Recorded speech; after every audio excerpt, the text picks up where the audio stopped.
Okay, so ang tada duman sa ano, first time na paano niya, pahiling yung mga magagayo na ano. Okay. So, gusto mo na. Ang kunting problema lang natin ay ayan. So, yun doon medyo may inconsistency. Pero natabunan na yung ano, natabunan na ba yung groove niya? Yes or no? No. No. Kasi nakababa pa. Nakababa pa. So, ibig sabihin, malabas na ini ay pilpas pa lang. Pilpas. Oo. May chance pa ako mag-ano. Oo, mag-cap. Or di kaya, malagay ka ng isa pa dito, gagawin mo siyang tatlo. So, para maging cap na siya, no? Kasi, umumbok na siya. Kung titingnan natin sa side, yan, ano na siya, according to the standard, 3 mm plus or minus yung umbok.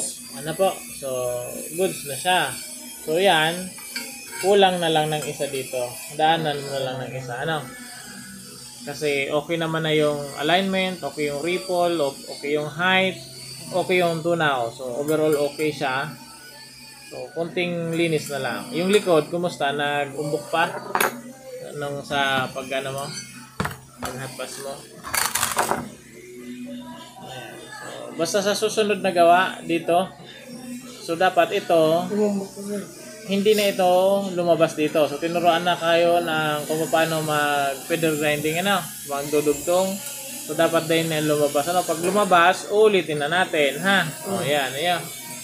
So, ini, okay naman, yung tunaw na ganito. Acceptable naman yan, So, 5 mm, more or less. Yan, So, doon na lang. And, capping. Ayan. So, dadagdagan lang ng isa. Gagawing tatlo na naka-overlap. Okay?